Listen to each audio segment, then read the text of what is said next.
नमस्कार दोस्तों, आप सभी का स्वागत है हमारे YouTube चैनल VCS एकेडमी पर।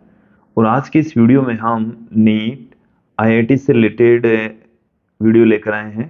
इस वीडियो में हम ग्रेविटेशन से संबंधित जो क्वेश्चन आंसर हैं वो यहाँ पर हम देखेंगे। विद्यार्थियों, गुरुत्वाकर्षण से संबंधित जो महत्वपूर्ण टॉपिक हैं, कॉन्सेप्ट हैं, वो हमने समझ लिए हैं। अब उन पर आधारित क्वेश्चन आंसर यहाँ पर देख लेते हैं। विद्यार्थियों, यदि आप हमारे YouTube चैनल पर नए हैं तो चैनल को सब्सक्राइब कर लीजिए, साथ में बेल आइकन भी दबा दीजिए ताकि आपको आगे की वीडियोज की नोटिफिकेशन मिलती रहे। अब मैं इस वीडियो को स्टार्ट करता हूं। पहला क्वेश्चन ये देखिए कि निम्न में से किस खगोल विज्ञानी ने सर्वप्रथम प्रस्तावित किया कि सूर्य स्थिर है तथा पृथ्वी सूर्य के परितः घूमती है। तो देखिए, कोपरनिकस ने सर्वप्रथम ये बताया था कि पृथ्वी है वो सूर्य के चारों ओर घूमती है। इससे पहले तक यही माना जाता था कि सूर्य पृथ्वी के चारों ओर घूमता है, लेकिन कोपरनिकस ने सर्वप्रथम ये बताया कि पृथ्वी सूर्य के चारों ओर घूमती है। नेक्स्ट क्वेश्चन देखिए कि निम्न में से कौन सी कक्षा किसी ग्रह के लिए संभव कक्षा है। देखिए, यहां पर आप देखेंगे कि हमने आपको केपलर के नियम में समझाया है कि जो ग्रह है वो सूर्य के चारों ओर चक्कर लगाते हैं तथा सूर्य उसकी जो अक्ष है, अक्ष है, उस पर मौजूद होता है। तो ये यहाँ पर मैंने दिखाया है सूर्य, और ग्रह इसके चारों ओर इस पथ के ऊपर चक्कर लगाता है। तो ग्रह यहाँ पर हो सकता है। तो देखिए, इन दोनों को मिलाने वाली रेखा के ऊपर ही मौजूद होगा। इस तरीके से यहाँ पर तो इस दीर्घ अक्ष के ऊपर ही मौजूद होना चाहिए। तो यहाँ पर ये वाली स्थिति नहीं हो सकती, ये वाली स्थिति भी नहीं हो सकती, और ये वाली स्थिति भी नहीं हो सकती। तो तत्पश्चात ये वाली स्थिति होगी जो हमने आपको यहाँ पर बताया भी है। ऑप्शन डी इसमें सही होने वाला है। नेक्स्ट क्वेश्चन देखिए कि केपलर का द्वितीय नियम निम्न का परिणाम है। केपलर का जो दूसरा नियम है वो देखिए कोणीय संवेग संरक्षण नियम का परिणाम है। हम ये जानते हैं कि जो केपलर का दूसरा नियम है उसमें हमें ये बताया गया था कि क्षेत्रीय चाल dA/dt ये क्या रहती है, नियत रहती है, कांस्टेंट रहती है। और जब हमने एक रिलेशन में जब आपने केपलर का नियम पढ़ा तो वही हमने आपको प्रूफ करके बताया था कि इसकी जो वैल्यू है वो L/2m के इक्वल होगी। तो जब कोणीय संवेग L नियत रहता है तो dA/dt भी नियत रहेगा। केपलर के दूसरे नियम है वो कोणीय संवेग संरक्षण के नियम का ही परिणाम है। ऑप्शन सी यहां सही होने वाला है। नेक्स्ट क्वेश्चन देखिए कि चित्र में सूर्य एस के चारों ओर किसी ग्रह P की दीर्घवृत्ताकार कक्षा को दर्शाया गया है। छायांकित क्षेत्र SCD ये एक छायांकित क्षेत्र है। क्षेत्र SAB का दुगुना है। यदि T1 C से D तक जाने में ग्रह का समय C से D तक जाने में ग्रह को कितना समय लगता है, T1 समय लगता है। ये T1 समय में C से D तक पहुंच जाता है। फिर आगे देखिए क्या कहा गया है, T2 A से B तक जाने में लगा समय है। A से B तक जाने में लगा जो समय है वो है T2। तो यहाँ पर इन T1 तथा T2 के मध्य क्या रिलेशन होगा। देखिए, हम भी जानते हैं कि समान समय अंतराल में समान क्षेत्रफल तय किए जाते हैं। हमें यहाँ पर ये बता रखा है कि जो क्षेत्रफल है ABS और क्षेत्रफल है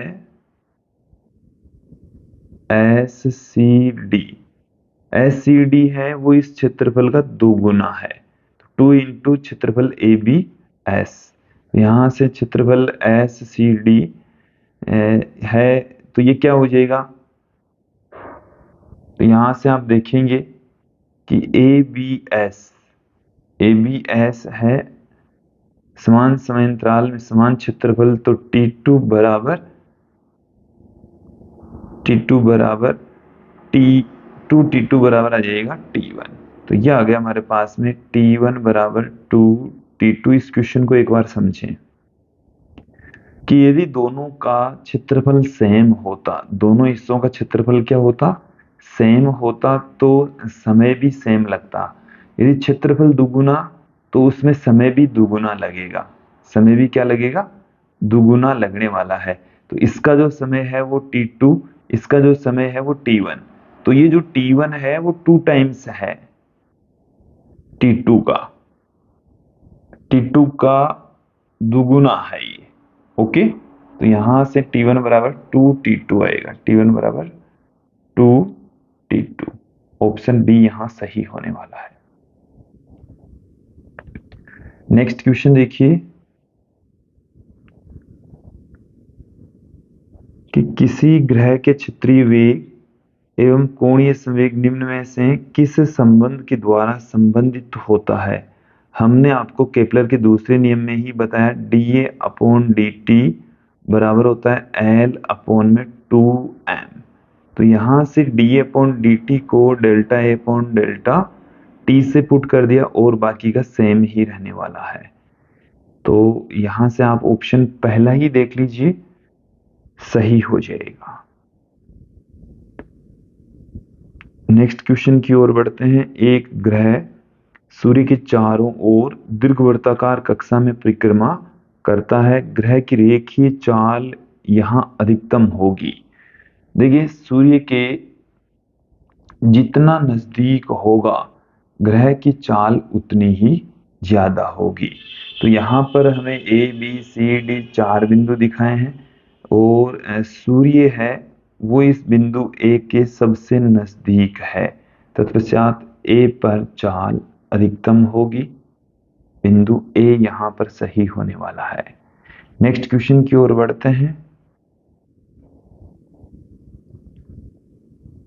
कि निम्न में से कौन सा केपलर का नियम आवर्ती नियम भी कहलाता है। तो केपलर का जो तीसरा नियम है इसको हम आवर्ती नियम भी कहते हैं, आवर्तकालों का नियम भी कहते हैं। ऑप्शन सी यहां सही हो जाएगा। अगला क्वेश्चन देखिए कि यदि किसी ग्राफ को ग्रह के लिए T² एवं R³ के मध्य आलेखित किया जाता है, आरेखित किया जाता है, तो इसका ढाल होगा ms सूर्य का द्रव्यमान है। विद्यार्थियों, हम आपको बता दें कि जो आवर्तकाल का वर्ग है वो बराबर होता है 4π² R³ बट्टे में G/ms हो जाएगा यहाँ पर। तो यहाँ आप देखें इस रेखा का जो ढाल है, यदि हम T² और मैं यदि यहाँ पर ढाल की बात करूं तो m ले लेता हूं इसको। तो ये जो m है वो है 4π² बट्टे में G/ms। तो ये होगा रेखा का ढाल। ये जो m है वो रेखा का ढाल है। ग्राफ खींचेंगे तो रेखा का ढाल ये प्राप्त होगा। ये आप ऑप्शन में देखें 4π² G/ms। तो 8वें क्वेश्चन में ऑप्शन ए यहां सही होने वाला है। नेक्स्ट क्वेश्चन देखिए कि ऐसा मानते हुए कि पृथ्वी एवं मंगल सूर्य के चारों ओर वृत्ताकार मार्ग में घूमते हैं, जहां मंगल की कक्षा पृथ्वी की कक्षीय त्रिज्या की 1.52 गुनी है, दिनों में मंगल ग्रह के वर्ष की लंबाई होगी। देखिए, क्वेश्चन को एक बार समझ लीजिए कि जो कक्षीय त्रिज्या है मंगल ग्रह की कक्षीय त्रिज्या पृथ्वी की कक्षीय त्रिज्या की 1.52 गुनी है, तो मंगल ग्रह के वर्ष की लंबाई क्या हो जाएगी। तो हम ये जानते हैं कि T2/T1 बराबर होगा R2/R1 की घात 3/2, क्योंकि जो T का स्क्वायर है वो R³ के समानुपाती होता है या T समानुपाती होता है R की घात 3/2 के। तो यहां से हमने ये पुट कर दिया। हमें चाहिए T2। तो ये आ गया T1 इंटू R2/R1। R2 है मंगल ग्रह की त्रिज्या, तो मंगल ग्रह की है वो 1.52 गुणा है पृथ्वी वाली से, तो पृथ्वी की R1 कंसीडर कर ले, दिन ये आ जाएगा। तो यहां से वर्ष की लंबाई कितनी हो जाएगी दिनों में, 365 इंटू 1.52 की घात 3/2 ये हो जाएगी। तो 365 इंटू 1.52 की घात 3/2, ऑप्शन बी यहां सही होने वाला है। नेक्स्ट क्वेश्चन देखिए कि शनि का वर्ष पृथ्वी के वर्ष का 29.5 गुणा है यदि सूर्य से पृथ्वी की दूरी 1.5 गुणा 10 की घात 8 किलोमीटर हो, तो सूर्य से शनि की दूरी ज्ञात कीजिए। यहां पर आप देख लीजिए कि यदि हम पृथ्वी के वर्ष का जो समय है, पूरा जो आवर्तकाल है T1 बराबर में कंसीडर कर लूं T, और T2 बराबर जो शनि है उसका जो पूरा एक वर्ष है वो पृथ्वी वाले एक वर्ष का 29.5 गुणा, तो T1 T2 हमें दे रखे हैं। अब देखिए यदि सूर्य से पृथ्वी की जो दूरी है इसको मैं कह दूं R1, तो ये R1 हमें 1.5 गुणा 10 की घात 8 किलोमीटर दे रखी है। हमें R2 ज्ञात करनी है। देखिए T1/T2 का स्क्वायर बराबर हो जाएगा R1/R2 का क्यूब। यहां हमें R2 ज्ञात करना है, तो R2 का क्यूब बराबर आ जाएगा R1 का क्यूब T2/T1 का स्क्वायर, यह आ जाएगा। और यहां से हमें क्या चाहिए, R2 चाहिए। तो R2 बराबर क्या आ गया, R1 T2/T1 की घात 2/3। तो R1 की जो वैल्यू है वो कितनी है, 1.5 गुणा 10 की घात 8। T2 का जो मान है वो है 29.5 T, T1 का मान है T, और इसकी घात है 2/3। तो विद्यार्थी यहां से हम कैलकुलेट करेंगे तो हमें फाइनल आंसर मिलेगा 1.5 गुणा 10 की घात 8 गुणा 29.5 की घात है 2/3। तो यहां से आप देखें कि जो यहां हमें वैल्यू मिलने वाली है वो 29.5 की घात 2/3, तो ये 1.4 गुणा 10 की घात 9 किलोमीटर आ जाएगा। ओके, ऑप्शन डी यहां सही होने वाला है। नेक्स्ट क्वेश्चन की ओर बढ़ते हैं।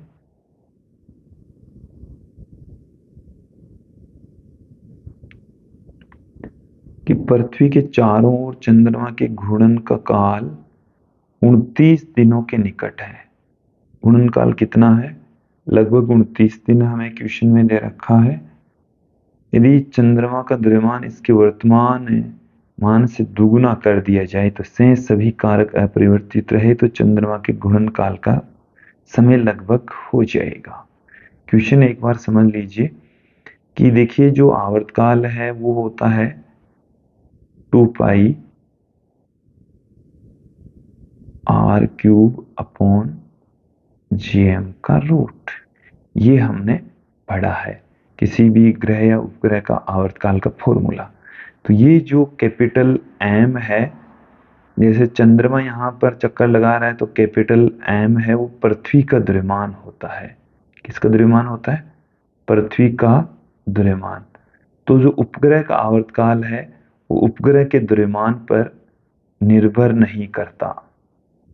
उपग्रह का ये द्रव्यमान है और उपग्रह का जो आवर्तकाल है वो उपग्रह के द्रव्यमान पर निर्भर नहीं करता। तो आवर्तकाल उतना ही रहेगा, 29 दिन ही रहेगा। ऑप्शन डी यहाँ सही हो जाएगा। नेक्स्ट क्वेश्चन की ओर बढ़ते हैं। क्या है कि पृथ्वी की सूर्य से औसत दूरी L1, यदि पृथ्वी का एक वर्ष D दिन है, तो किसी दूसरे ग्रह जिसकी सूर्य से औसत दूरी L2 है का एक वर्ष होगा। वही फॉर्मूला हमें लगाना है, T2 अपॉन में T1 बराबर R2 अपॉन R1 की घात आ गई हमारे पास में 3/2। यहां से हमें T2 ज्ञात करना है बराबर T1। R2 का मान हमें L2 दे रखा है और R1 का जो मान है वो हमें L1 दे रखा है, तो इसकी घात तो आ जाएगी 3/2। T1 का जो मान है वो है D, तो D गुणा में आ गया L2 बट्टे में L1 की घात 3/2। तो यहां से D L2 अपॉन L1 की घात कितनी है, 3/2। तो ऑप्शन बी यहां मुझे सही नजर आ रहा है, ऑप्शन बी सही होने वाला है। ओके, नेक्स्ट क्वेश्चन देखिए कि कोई ग्रह सूर्य के चारों ओर ई अंत केंद्रीयता वाले एक दीर्घवृत्ताकार कक्षा में घूमता है। यदि टी ग्रह का आवर्तकाल है तो सूर्य के निकट लघु अक्ष एवं दीर्घ अक्ष के सिरों के मध्य ग्रह के द्वारा व्यतीत किया गया समय है। एक बार क्वेश्चन को समझ लीजिए। हम ये जानते हैं कि जो ग्रह है वो सूर्य के चारों ओर दीर्घवृत्ताकार कक्षा में चक्कर लगाता है। इस तरीके की कक्षा में चक्कर लगाएगा। आप यहां पर ध्यान दें,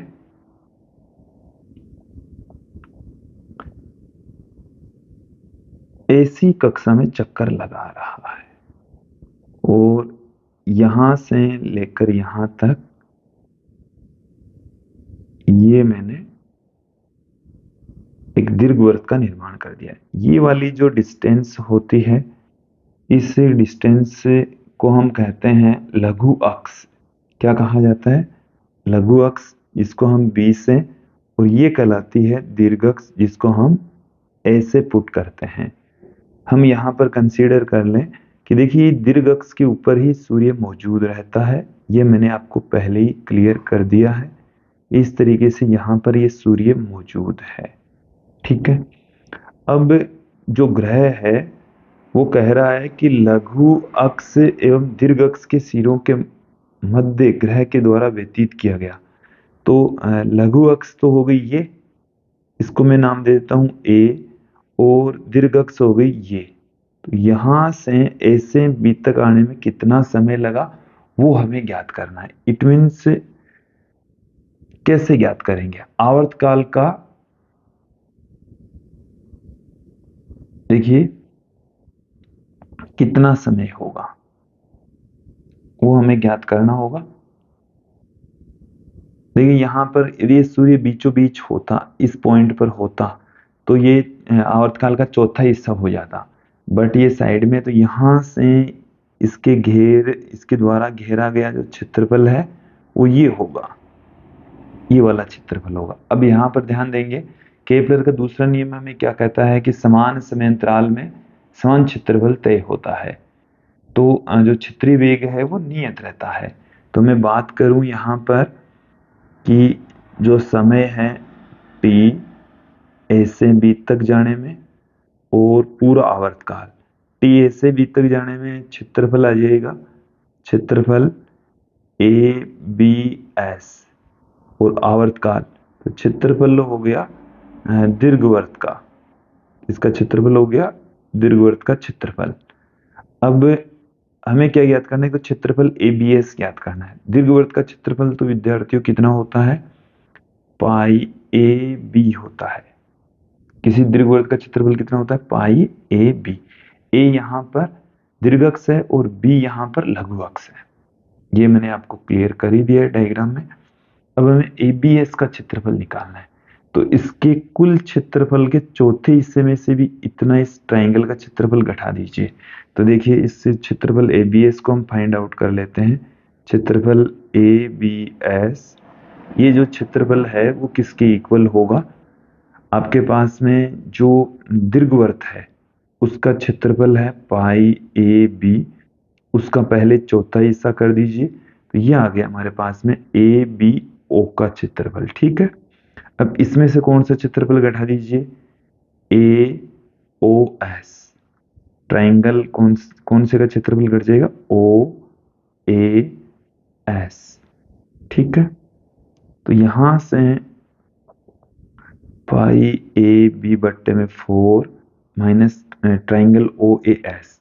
तो इस ट्राइंगल की ऊंचाई तो हमारे पास में बी है। देखिए अब ये जो उत्केंद्रता होती है या जो अंतकेंद्रता होती है वो किसके इक्वल होती है, मैं थोड़ा सा क्लियर कर दूं। ई बराबर होता है सी बट्टे में ए, सी बट्टे में ए। तो ये यहां से ओ से लेकर एस तक की डिस्टेंस है, वो है सी। वो डिस्टेंस क्या है, सी। तो सी बराबर हम क्या पुट कर सकते हैं, ई ए पुट कर सकते हैं, ये लिखा जा सकता है।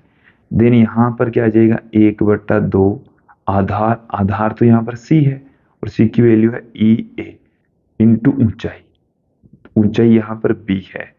ये आ गया ए बी एस का क्षेत्रफल। तो यहां पर मैं पुट कर देता हूं pi A B upon 4 minus 1/2 E A B. ठीक है, देन यहां से टी ए बी बराबर जो कुछ कट पिट रहा है ए बी सब में से कट रहा है, पाई ए बी का मैं यहां पर भाग लगा दूं तो ये आ गया, टी इधर मल्टीप्लाई हो गया, 1/4 रह गया। पाई ए बी का भाग लगाएंगे तो ए बी से ए बी कैंसिल हो गया, माइनस में ई बट्टे में 2 पाई आ जाएगा।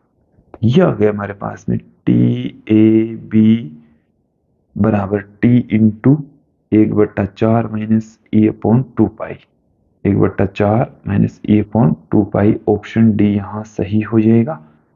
क्वेश्चन नंबर 13 का जो आंसर है ऑप्शन डी होगा। नेक्स्ट क्वेश्चन देखिए कि एक ग्रह सूर्य के चारों ओर दीर्घवृत्ताकार कक्षा में घूम रहा है यदि वी ए उपभू एवं वी बी आना चाहिए था यहाँ पर, वी ए और वी बी क्रमशः उपभू एवं अपभू पर ग्रह के वेग हैं तो दीर्घवृत्ताकार कक्षा की अंतः केंद्रीयता इस प्रकार होगी। ये देखिए जो अंतः केंद्रीयता है इसको हम ई से पुट करते हैं, उत्केंद्रता से भी उसको लिखा जा सकता है। ये सी अपॉन में ए के इक्वल होती है। चलिए देख लीजिए एक डायग्राम से इसको हम समझ लेते हैं। ये ऐसे हमारे पास में एक दीर्घवृत्त है। चलिए मैं एक बार फिर से इस दीर्घवृत्त का निर्माण यहाँ पर करता हूं। ये ऐसे हमारे पास में एक दीर्घवृत्त है।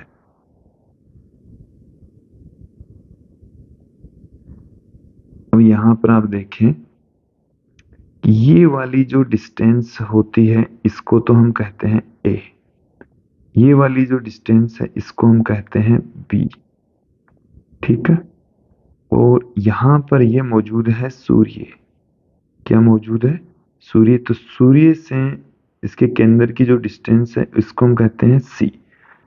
एक इसमें दो स्थितियां हैं, उपभू और अपभू। तो उपभू और तो ये जो डिस्टेंस है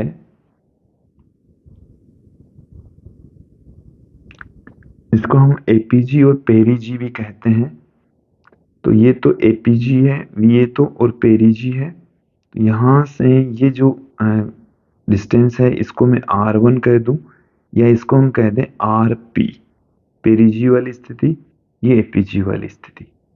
और सॉरी इसको थोड़ा सा करेक्ट करते हैं क्योंकि ये डिस्टेंस यहां तक नहीं होगी। चलिए ये वाली जो डिस्टेंस है ये तो है RP और यहां से यहां तक की डिस्टेंस है ये है एपीजी वाली डिस्टेंस RA।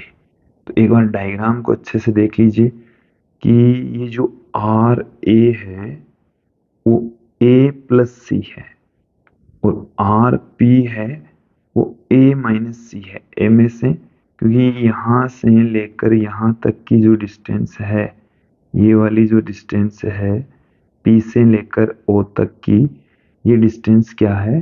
A है। तो A में से C घटा देंगे तो RP आ जाएगा। ये आपको समझ में आ जाना चाहिए। फिर मैं बात करता हूं कोणीय संवेग संरक्षण से। A व P पर कोणीय संवेग संरक्षण से, कोणीय संवेग संरक्षण नियम से, कोणीय संवेग संरक्षण नियम से, तो क्या हो जाएगा? M VP RP बराबर M VA RA। तो यहां से आगे हमारे पास में VP अपॉन में VA बराबर RA अपॉन में RP। RA किसके बराबर है? A plus C। और RP किसके बराबर है? A minus C। और यहां से हम A कॉमन ले लें, देन यहां पर क्या आ गया? 1 प्लस C अपॉन में A।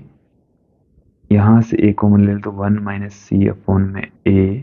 ऐसे ये कट जाएगा 1 plus E upon 1 minus E, क्योंकि ये जो उत्केंद्रता है वो C अपॉन में A के इक्वल होती है। अब इसको हम क्या पुट कर दें? VP इंटू में 1 माइनस E बराबर आ गया VA 1 प्लस E। तो ये आ गया VP माइनस E VP बराबर VA प्लस E VA। हमें चाहिए E की वैल्यू, तो यहां से VA प्लस VP बराबर आ गया हमारे पास में VP माइनस VA। तो E बराबर देखिए क्या निकल कर आ रहा है? VP minus VA upon VP plus VA, ये आएगा। तो VP minus VA upon VP plus VA, option D हमें नजर आ रहा है। विद्यार्थियों, आप यहाँ पर सीधा ये वाला रिलेशन भी ध्यान रख सकते हैं। तो आपको ये इतना लंबा चौड़ा नहीं करना पड़ेगा, बट मैंने समझाने के हिसाब से ये सब कुछ आपको बताया है। नेक्स्ट क्वेश्चन की ओर बढ़ते हैं।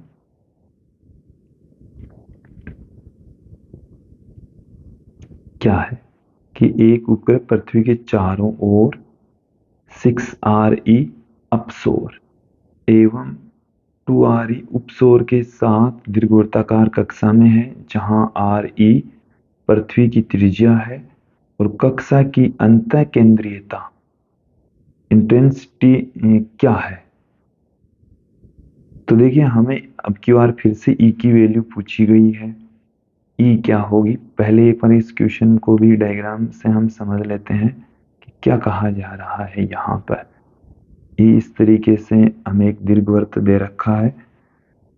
चलिए मैं एक बार फिर से इस दीर्घवृत्त का निर्माण करता हूं। इसको तो यहां से हटा दिया हमने। ये हमारे पास में दीर्घवृत्त है और इसमें ये इसकी दीर्घ अक्ष, ये इसकी लघु अक्ष। आप यहाँ पर ध्यान देंगे कि ये वाली जो डिस्टेंस है इसको तो हम 20 से, और इस वाली डिस्टेंस को किससे पुट करते हैं?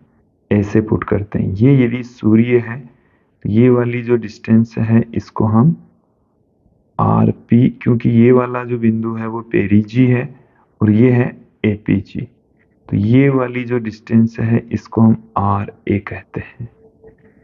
ठीक है, अभी हमने थोड़ी देर पहले ही आपको समझाया है E बराबर। यहां पर आप देख लीजिए E बराबर ये हमारे पास में है VP minus VA upon VP plus VA।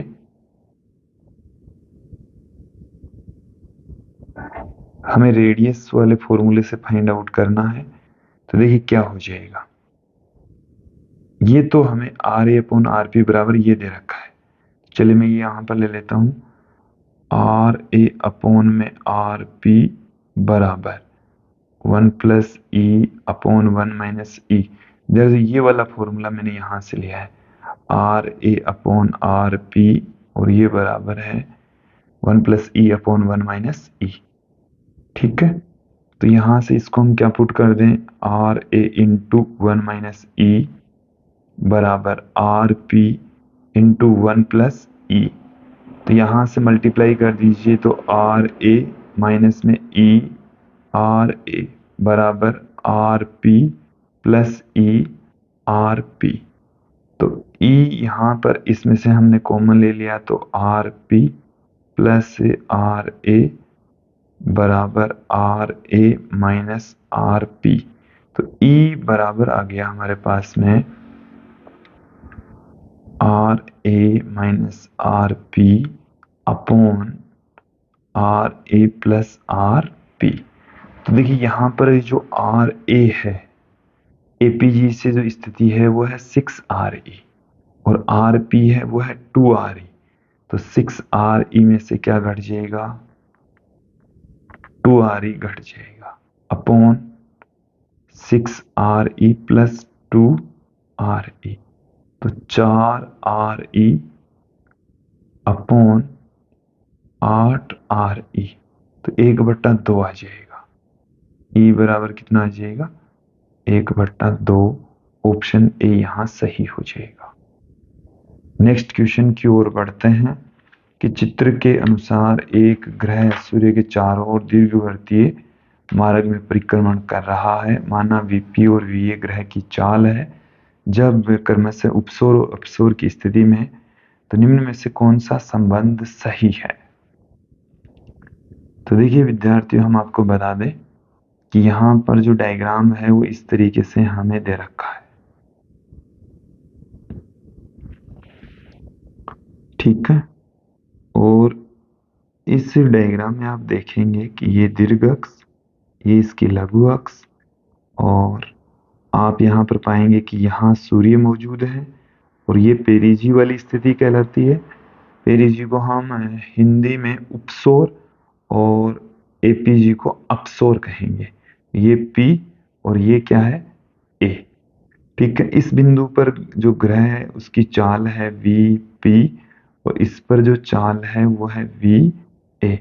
यहाँ से जो दूरी है वो है आर ए और सॉरी आर पी, और यहाँ से ये जो दूरी है वो है आर ए।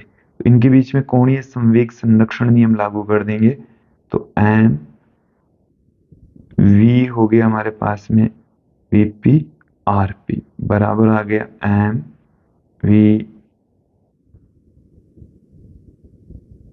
यहां पर आप ध्यान दीजिए वी ए आर ए। तो एम से एम कट गया, यहां से आर पी अपॉन में आर ए बराबर V A upon V P आ जाएगा। तो ऑप्शन देखेंगे आर पी अपॉन में आर ए बराबर V A upon V P. Option A सही हो जाएगा। नेक्स्ट क्वेश्चन की ओर बढ़ते हैं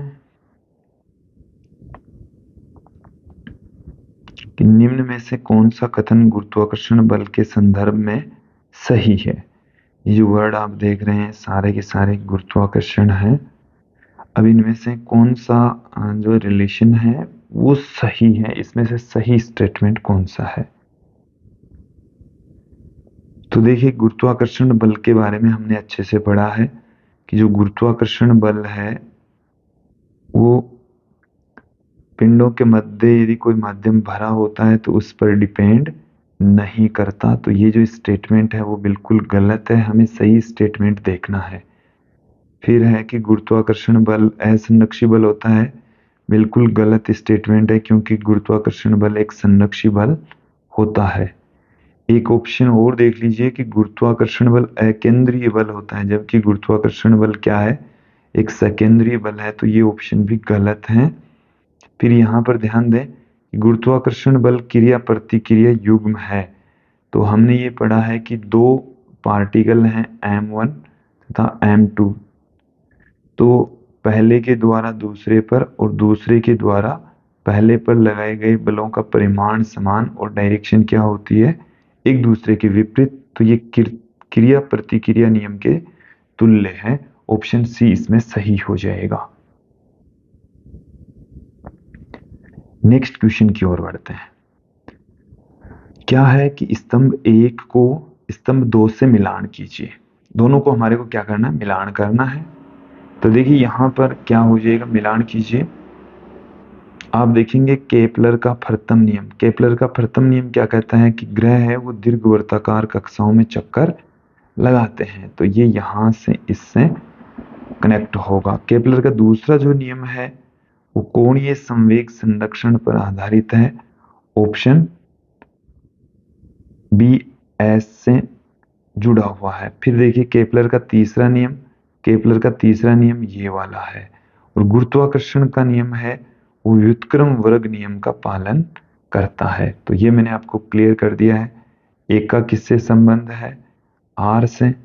बी का किससे संबंध है, बी का संबंध है एस से। सी का किससे संबंध है, पी से। और डी का किससे संबंध है, क्यू से। ओके, नेक्स्ट क्वेश्चन देखिए।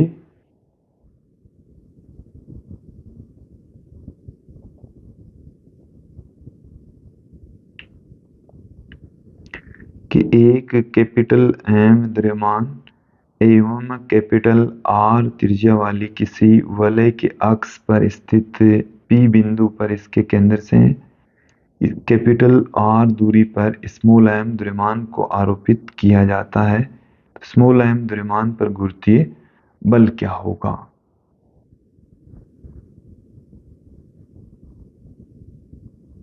देखिए क्वेश्चन को एक बार समझ लीजिए।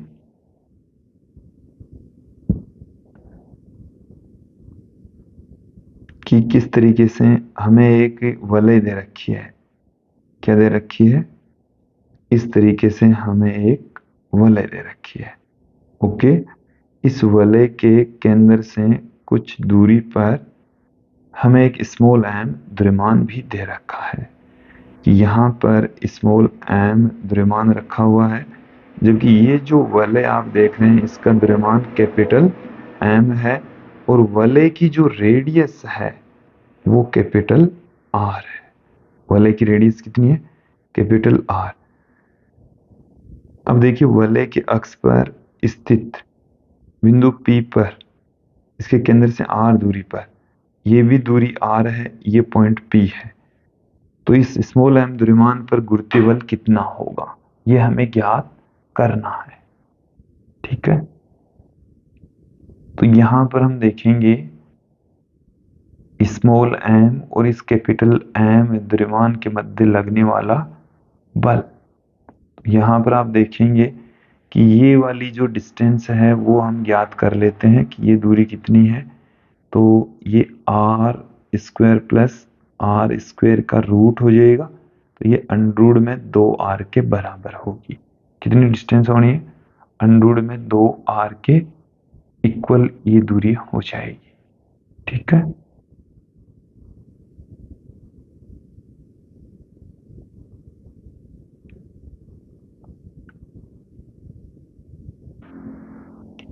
देखिए वृत्ताकार वलय पर वलय के केंद्र से कुछ दूरी पर रखे पिंड पर लगने वाले बल का जो फॉर्मूला है वो होता है कैपिटल जी कैपिटल एम, वलय का द्रव्यमान स्मॉल एम, और डी होती है उसकी दूरी।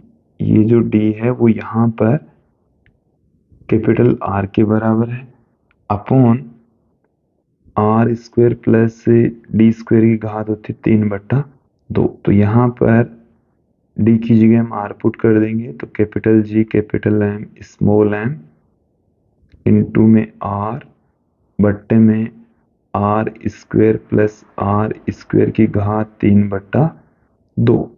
तो ये आ गया capital G capital M small M into R बट्टे में 2 की घात 3/2 और आर स्क्वायर की घात 3, तो आर क्यूब आ गया।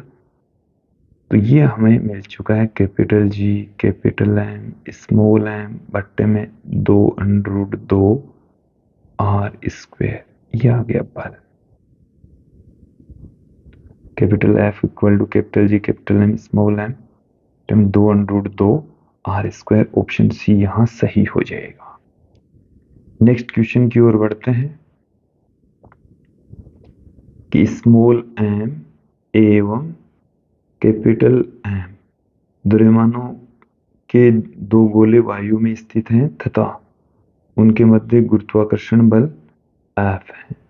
द्रव्यमानों के आसपास अवकाश को एक विशिष्ट गुरुत्व वाले एक द्रव से भर दिया जाता है, गुरुत्वीय बल क्या होगा? देखिए, गुरुत्वाकर्षण बल पिंडों के मध्य भरे हुए माध्यम पर डिपेंड नहीं करता। पहले बल F लग रहा था, बाद में भी F ही बल काम करेगा। ऑप्शन बी यहां सही होने वाला है। ओके, नेक्स्ट क्वेश्चन देखिए।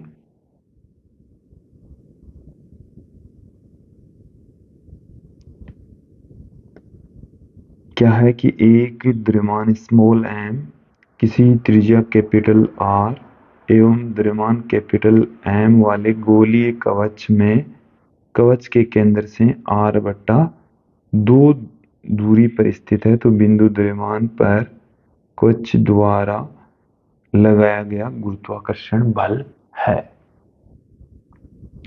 एक बार क्वेश्चन को समझ लीजिए। हमें इस क्वेश्चन में एक गोलीय कोश दे रखा है, इस तरीके से गोलीय कोश दे रखा है और उस गोलीय कोश के केंद्र इसकी जो रेडियस है वो कैपिटल R और r/2 दूरी पर यहाँ पर हमें द्रव्यमान दे रखा है स्मॉल m और इस गोलीय कोश का द्रव्यमान है कैपिटल M। अंदर जो गुरुत्वीय क्षेत्र की तीव्रता है वो 0, इस पर लगने वाला बल क्या होगा? m इंटू Eg, जो कि कितना हो जाएगा? 0 हो जाएगा। तो अंदर जो गुरुत्वाकर्षण बल है वो कितना होगा? 0 होगा, 0 होगा। विद्यार्थियों, आज की इस वीडियो में इतना ही। नेक्स्ट वीडियो में इससे आगे के क्वेश्चन हम लेकर आएंगे। धन्यवाद दोस्तों।